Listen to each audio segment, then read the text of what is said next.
Mulher Forte, por Monsenhor Landriot, arcebispo de Reims.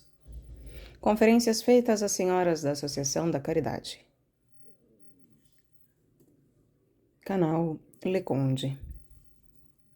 Caros ouvintes, caso gostem do que aqui é lido e queiram acompanhar a leitura, isso é possível no link que está no descritivo. Peço para que, por favor, curtam, compartilhem, comentem e inscrevam-se no canal, porque tudo isso faz diferença em termos de engajamento. Muito obrigada pela presença. Caso você pense que meu trabalho também algo valha e queira doar centavos aqui para o canal, isso é possível via Pix, Apoia-se ou Vaquinha. Também é possível comprar livros que chegaram até mim pela lista de desejos da Amazon. E também é possível agora tornar-se membro aqui do canal. Seja um membro e faça parte, você também. Estamos na nossa 10ª conferência. Eu peço para que, por favor, orem também por mim e por todos nós. E que Deus nos guie e nos guarde agora e sempre. Amém. Então, seguimos para a nossa 10ª conferência. Pôs a força como um cinto em volta de seus rins e fortaleceu seu braço. Senhoras, a força, já o dissemos, é uma energia da alma, que nos faz suportar com serenidade os enfados e os males da vida, que nos dá a coragem de prosseguirmos nos nossos intentos com inabalável firmeza e nos conserva um vigor de ação que os obstáculos humanos não podem deter. Cada uma das nossas qualidades tem 2 defeitos vizinhos que caminham de cada lado, um à direita, outro à esquerda, este pecando por excesso, aquele por privação. Esta máxima aplica-se perfeitamente à força e à firmeza de caráter. A obstinação excede os limites da verdadeira força, porque leva as suas ideias além do verdadeiro e do conveniente, tornando-se, por isso mesmo, uma fraqueza perigosa como a locomotiva que descarrilha. A fraqueza propriamente dita é, pelo contrário, o defeito de um ser sem consistência que toma as formas que se quer e que se colore sucessivamente com todas as cambiantes de ideias. Muitas vezes, este último defeito é apenas o cálculo político das naturezas de camaleão, que variam de cor segundo a posição e os reflexos do sol. Pois, verdadeiros atores têm sempre meia dúzia de opiniões no seu camarim, vestindo-se do mesmo modo que o histrião muda de trajes. Entre a obstinação e a fraqueza, caminha a verdadeira firmeza, que se prende às suas ideias, aos seus projetos, tanto quanto é necessário, secundum quod oportet, diz Santo Tomás, expressão cheia de senso e de amplitude, que nos fixa as coisas de um modo absoluto e que abandona as soluções às circunstâncias reguladas pela sabedoria prática. Antes de terminar estas diferentes explicações, devo assinalar-vos outro defeito que se opõe à força e lhe paralisa a ação, a susceptibilidade. Quando se tem febre, a pele torna-se de tal modo suscetível que até é necessário garantir os doentes contra a menor ação do ar. Dir-se-ia nas naturezas suscetíveis, a pele da alma é trabalhada por uma febre moral, que a mais leve aragem duplica. Quase que se torna necessário encerrar tais temperamentos numa caixa de algodão, e ainda assim, creio que, à força de se agitarem, acabariam por tornarem irritada a pele. Continuemos, senhoras, este importante assunto e terminemos hoje o comentário ao versículo. Ela pôs a força como um cinto em volta de seus rins e fortaleceu seu braço. O animal marítimo tem o seu invólucro, o soldado o escudo, o navio o forro de cobre. A alma deve ser também o seu escudo e o seu cinto. O escudo que é a firmeza, o cinto que é a força. Anc siti fortitudine lumbus suos et irroboravit brachium suum. A força é necessária, tem um uso cotidiano, nem sempre para atuar, mas sobretudo para suportar, para resistir à ação dos choques exteriores e das desventuras íntimas. A ponte de granito suspensa sobre um vasto rio não atua, é imóvel, mas é forte, porque suporta tudo, porque resiste à rápida corrente, à ação do ar, ao peso das viaturas e dos transeuntes, e porque se aguenta a si própria. Todos estes fardos reunidos formam uma carga enorme, de que só os engenheiros apreciam a gravidade. Vede ainda a trave. Só ela, se fosse sensível, poderia avaliar o peso que tem em cima. Só ela poderia queixar-se dele, porque só ela conhece o seu trabalho de resistência. Também para o homem, a principal ação de força consiste em sofrer os acontecimentos da vida e em suportar a si próprio. Esta ação primária e principal da força é a que mais exige mais constância e energia. Está latente, ninguém a descobre, ninguém a suspeita, mas muitas vezes o coração do homem é semelhante a uma trave, prestes a ceder, mesmo quando todos o creem feliz e isento de tribulações, precisamente porque tudo está misteriosamente oculto e invisível no desenvolvimento da força interior. Quantas almas não têm feito assim uma cotidiana despesa de coragem? Quantos corações não têm suado continuamente o sangue de sua vida mais íntima, sem que nada tenha transparecido no exterior? Felizmente, o que mais atrai o olhar do céu, o que os anjos têm como melhor, aquilo que o Senhor mais leva em conta, é a vida íntima que desliza em segredo, longe dos olhos do homem, e que o olhar do mundo não profanou pelas influências da sua vaidade corruptora. É o que cabe gota a gota do coração para ir diretamente ao coração de Deus. Pater tuos qui videt in abscondito, redi et tibi. Sim, há lá em cima um Pai, cujo coração é onipotente de amor, que vê tudo e tudo sabe. E quando a alma está ligada a esta ideia fundamental, torna-se forte. Porque pode dizer com o santo Anacoreta: eu saberei, se for preciso, ficar só neste mundo com Deus. Nisi homo dixerit in corde suo, ego solus et tireus simus in mundo, requiem non abebit. Quando a força se exerce exteriormente, quando atua, quando fere como guerreiro, ou vai lutar contra os obstáculos, como a fragata blindada de ferro, ela exige muito menos vigor moral, pois a natureza humana é tal que a ação excita a coragem e o movimento de impulso tem a propriedade de desenvolver o vigor. É possível também que 1000 considerações de amor próprio não sejam estranhas à vivacidade da ação. A força física, em diferentes graus, é necessária em todos os movimentos do corpo. É necessária a todas as horas do dia. Do mesmo modo, a força moral é de um uso cotidiano e contínuo. O homem tem necessidade dela para lançar-se contra as dificuldades da vida, contra os perigos do mundo, os reveses da fortuna, as dores da família, as tribulações íntimas, e contra essas 1000 formas de sofrimento, ansiedade e agonia que rodeiam o homem desde o berço e que se ordenam em falange em volta dele, como os insetos alados que se encontram nos lugares úmidos. Mas, pondo de parte este posto de vista geral, que apenas indico, devo demorar-me especialmente no uso da força na vida das mulheres. Distinguimos 2 espécies de forças: a força que atua e a que suporta. É desta última, a que suporta, sobretudo, que tendes mais necessidade. Falei ainda há pouco de uma ponte, onde passa todo o mundo e que suporta toda a ação do ar, os ímpetos da corrente, o peso de quanto se apoia nela, sem contar a própria carga de granito de que é construída. E não há nisto uma imagem da vida das mulheres? A mulher não é uma espécie de ponte na família? Todos pesam um pouco sobre ela, o marido, os filhos, os criados, não contando os vizinhos importunos. Uma grande parte dos cuidados domésticos rola sobre ela, carregando-lhes continuamente os ombros. Assim, senhoras, quando a lua de mel tiver passado, tereis um marido cujo humor, caráter e tendências se vos tornarão antipáticas. E ainda mesmo que ele menos o pese, ferir-vos-á os nervos, gastar-vos-á por palavras, e só sua presença excitará às vezes a fibra da sensibilidade malévola. É provável que lhes presteis o mesmo serviço e que o fluido das antipatias se comunique do vosso coração ao dele, pois ordinariamente tais impressões são recíprocas. Longe estou de pretender que este estado seja permanente, e que prejudique sobretudo a afeição essencial da família. Não, mas repete-se demasiadas vezes para fatigar, ou pelo menos contristar o coração. Tereis, pois, necessidade de força, não somente para vos não deixardes levar à febre da irritação, não somente para suportardes, senão também para deixardes triturar o vosso amor próprio, para deixardes quebrar como a oliveira todas as vossas antipatias, mudando-vos em óleo, e executando em toda parte os processos benévolos, as operações untuosas da vossa caridade. Este uso da força que acaba por transformá-la em óleo é o mais seguro dos meios de adoçardes os choques, de temperardes o coração do vosso marido, No momento, talvez, em que ele ia endurecer e de desenvolverdes entre os dois uma afeição que começava a gelar-se. Os filhos experimentarão a vossa paciência.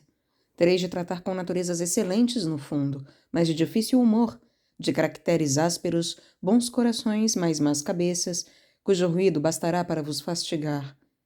Tomai em cada manhã e em cada tarde 5 pílulas da força que resiste, hein? Sede serenas, mas firmes, doces e vigilantes, pois atuais na tranquilidade da vossa força. Os criados completarão o quadro. Queixai-vos da sua indocilidade, do seu humor, do seu espírito de independência, e que sei eu, hã? Da sua incapacidade, da sua falta de virtude e do seu caráter intolerável. Estou longe de vos empenhar em que os conserveis sempre, quando os seus defeitos atinjam um certo grau impossível de suportar-se. Não proíbo as representações, as caridosas advertências, nem as correções mais ou menos severas. Mas antes de tudo, insisto na força que sofre e na firmeza que espera, pois este meio é muitas vezes o melhor e o mais enérgico para chegardes ao fim desejado. Não são só vossos maridos, vossos filhos e vossos criados que porão à prova a vossa paciência. Serão ainda as vossas amigas, os vossos conhecimentos. Contais com tal pessoa. É uma cana que se vos despedaça na mão. Não logo na primeira, mas na segunda vez que vos encostardes a ela. Onde estão, pois, os amigos deste mundo? Hein? Pretende-se que as mulheres dificilmente encontram uma amiga segura e sólida no coração de outra mulher.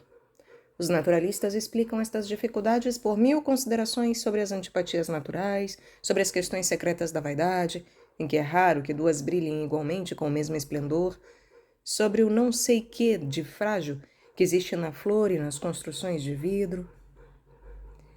Disse Madame Suetini, é necessária uma prodigiosa amizade entre duas mulheres para tirar a que é inferior a toda a fraqueza da inveja.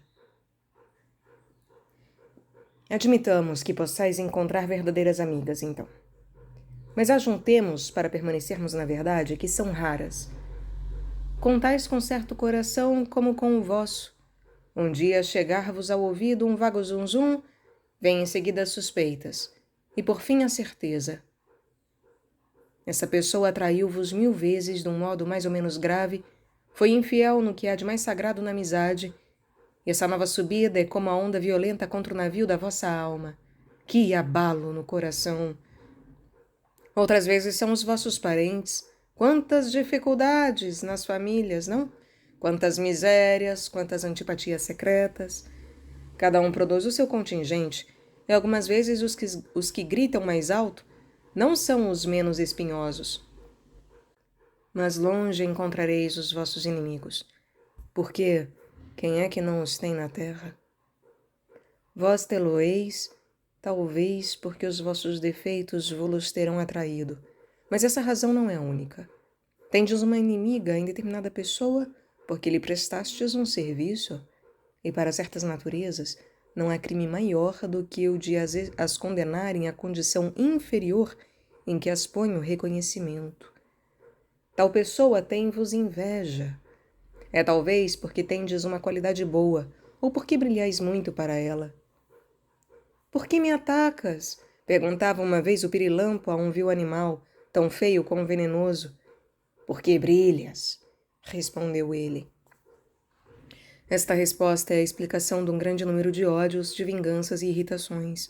Há tantas baixezas no coração humano, ao lado de tantos instintos de grandeza, tantas invejas, a par de tanto amor pelo bem e pelas coisas elevadas. Talvez até que vós tenhais feito demasiadas vezes um vão pacote das vossas qualidades, pois ou as tendes exagerado ou pelo menos tendes fatigado o público, tende o aspecto de as apresentardes diante deles. E o que mais rapidamente fatiga os homens é a exposição das boas qualidades do próximo. Perdoar-se-nos-á muito facilmente uma longa exibição dos nossos defeitos e ridículos, porque esta cena coloca o espectador numa posição de superioridade para conosco. Mas o difícil de se fazer perdoar São as qualidades reais, por muito pouco ainda assim que obscureçam a glória dos outros. Poderia continuar esta descrição e seguir convosco todas as correntes da vida. Mostrar-vos em toda parte as vagas que trabalham na demolição do vosso barco, do seu desconjuntamento, na sua submersão. O vosso navio tem necessidade de ser perfeitamente construído. As peças, formadas de madeira vigorosa, devem estar solidamente ligadas, e no caso de o destinardes a afrontar certos mares, deveis ainda mandá-los forrar de cobre. Não chegamos, todavia, ainda ao vosso inimigo mais implacável, que sois vós próprias. Sim, levar-se a si própria em certas horas, resistir aos choques da imaginação, aos abalos do coração, suportar a inércia, o topor do seu caráter, sustentar sua alma em certos dias em que se pergunta se se vive, em certas semanas em que mais se sente a prisão do corpo, a dureza do exílio, o peso das cadeiras, das cadeias, em que nos torturam 1000 sonhos quiméricos, em que parece que lâminas finíssimas de agonia nos separam as carnes, o sangue, a alma e o espírito, tal é a hora do combate verdadeiro, o momento em que é necessário o desenvolvimento de uma séria coragem. Suportar-se-iam ainda o marido, os filhos, os criados e os inimigos. Mas este desgraçado eu, muitas vezes tão estranho, tão bizarro, tão inconstante, eis o maior peso, e tanto maior quanto nem um único instante nos deixa. Pode-se escapar ao marido, aos filhos, aos amigos e parentes. Mas este triste eu é uma esfera pesadíssima que a natureza nos prendeu ao pé, no dia do nosso nascimento, não havendo forças humanas bastante fortes que possam romper-lhe a cadeia. Chego agora a um delicado assunto, de que já levantei aos vossos olhos uma ponta do véu que o cobre, de que já esbocei alguns traços na nossa primeira conferência. Como é uma coisa fraca o coração da mulher, disse o trágico inglês Shakespeare em Júlio César. Prestai atenção até o fim antes de julgardes o que tenho a dizer-vos. O corpo humano precisa de carnes e ossos. As carnes são naturalmente e devem sê-lo mais moles que os ossos. Do mesmo modo, nos planos do Criador e no magnífico ideal da união do homem e da mulher, eram necessários 2 caracteres diferentes, um mais sólido, outro mais frágil. O pecado transtornou esta ordem primitiva, não lhe abalou os fundamentos.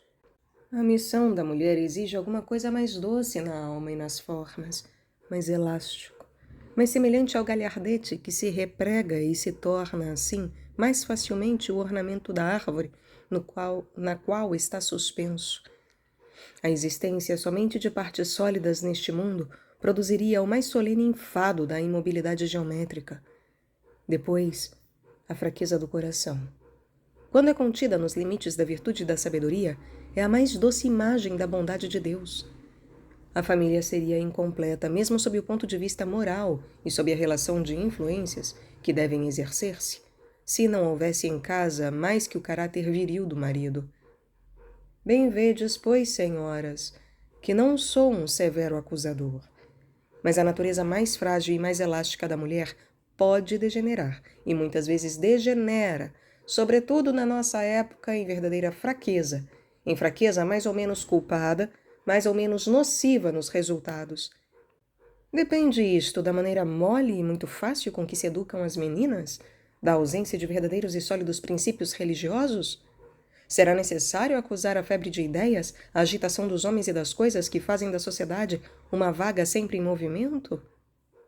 É certo que os caracteres estão enfraquecidos, e que naturalmente esta fraqueza, esta falta de energia, se faz sentir sobretudo nas mulheres.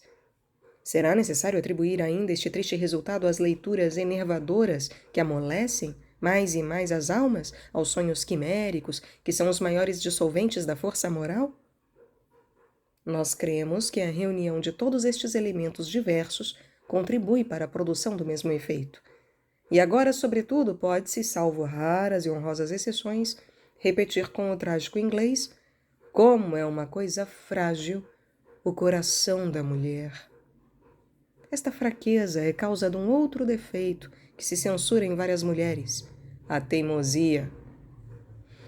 Diz Montaigne, Eu conheci centos e centos de mulheres, às quais mais facilmente faríeis morder um ferro em brasa do que fazer mudar de uma opinião concebida em momento de cólera. É provável que a opinião de Montaigne se possa aplicar a todos os países e que em toda a parte haja para as mulheres o perigo de caírem na teimosia. Tanto que uma ideia se lhes apodera da cabeça, deixa-lhe traços indeléveis e muitas vezes não cede lugar a outra, por muito boa, por muito perfeita que ela seja. Enroscam-se, e mais fácil vos era quebrá-la do que torcê-las uma linha. Desconfiai da pertinácia, e por este sinal a conhecereis, quando sentirdes elevar-se a temperatura da cabeça, aninhar-se o vosso caráter, pularem as vossas faculdades a menor contradição, dizei logo a vós próprias, cuidado, eis os sintomas da febre da obstinação.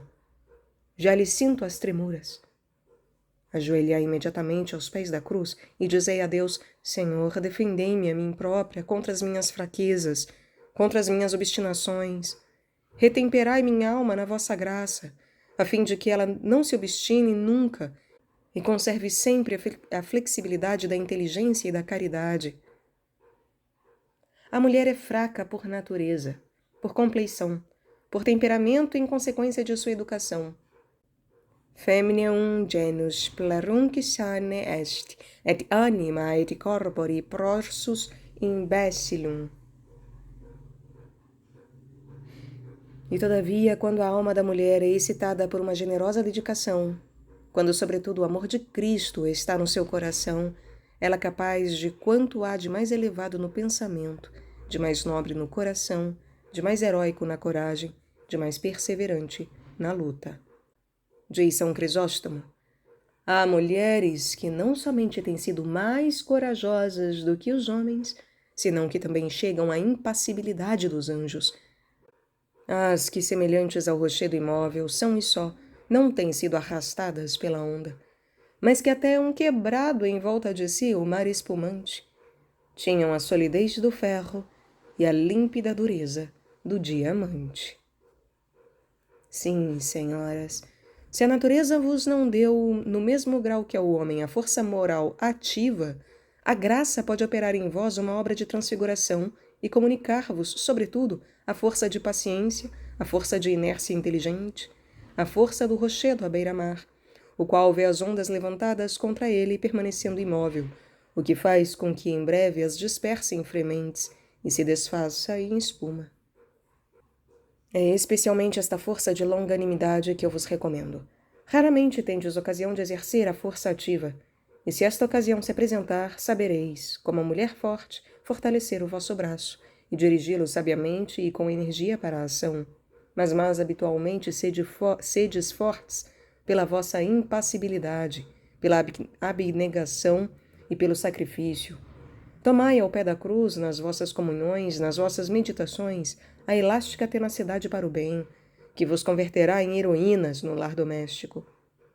Os homens não contarão os diamantes do vosso suor, nem as vossas lágrimas de sangue sobre a pedra de uma vida oculta, mas contá-las a Deus, e os anjos as guardarão. Cada lágrima invisível que cair assim do vosso coração, transformar-se-á numa pérola preciosa. E que felicidade não será a vossa, quando um dia encontrardes no céu um número incalculável delas, que formarão sobre a vossa cabeça 1000 diademas de glória e de alegria. Tais diademas serão tanto mais belos e mais gloriosos, quanto mais fraca tiver sido a natureza da mulher vitoriosa. Ibi est corona gloriosa, ubi sexus infirmior. Que meios tereis, senhoras, de adquirirdes este espírito de força? Eu não conheço nenhum melhor do que a confiança em Deus e o recurso a Deus nas circunstâncias em que se sentirdes desfalecida a vossa coragem. O Senhor é o fundamento da minha vida, diz o profeta. É o meu refúgio e o meu libertador. Apoiar-vos em Deus, como vos apoia no braço e, sobretudo, no coração de uma pessoa dedicada, e nunca vos faltará a verdadeira força. Poderá haver desfalecimento na parte inferior do ser, fadiga na imaginação, perturbação nos sentidos, mas a parte elevada da alma conservará sempre a sua serenidade. E isso é a principal virtude. O resto é acessório, que não só não tira nada ao verdadeiro mérito, senão que aumenta-o e o torna mais agradável a Deus. Quando sentirdes as águas da tribulação prestes a submergir-vos, o enfado a ponto de cair sobre vós como um inimigo encarniçado, e de descansar alguns instantes aos pés da cruz, dizei a Deus: sim, Senhor, tudo aceito. Quero tudo quanto quereis, a tudo me resigno, como contanto que não cesse de vos amar, nem deixe de permanecer unida a vós. Se assim o fizerdes, levantar-vos-eis sempre com um sentimento de coragem e uma potência de ação, como não podeis supor. Diz São Gregório o Grande: a segurança do justo é justamente comparada à do leão, porque quando sente os ataques dirigidos contra ele, interna-se na inexpugável fortaleza da sua alma. Sabe que será o senhor de todos os seus inimigos, porque ama unicamente aquele que ninguém pode subtrair-lhe. Sede, pois, como o leão, senhoras. Tende a sua segurança. Ele tem confiança e não teme. Tal é a natureza que Deus lhe deu, e é este o caráter de seguridade e de força que Deus imprime aos seus verdadeiros amigos. Justus quasi leo confidens, absque terrore erit. A alma forte pode ainda comparar-se a uma ilha, pobre nas costas, mas rica, verdejante e imóvel no interior. Vede, senhoras, como a ilha é afortunada. No meio das águas amargas que vos rodeiam, e cada uma tem uma boa provisão, no meio das ondas que solavantam a barquinha da vossa existência, retirai-vos para o interior da vossa ilha, isto é, para a parte mais secreta do vosso coração. Tornai-vos um santuário oculto, de que fechareis a porta, e não ouvireis os estampidos das tempestades. Repetireis com toda segurança o cântico do profeta: o Senhor é o fundamento da minha vida, é o meu refúgio e o meu libertador. É a pedra firme sobre a qual me apoio, e nunca serei agitado.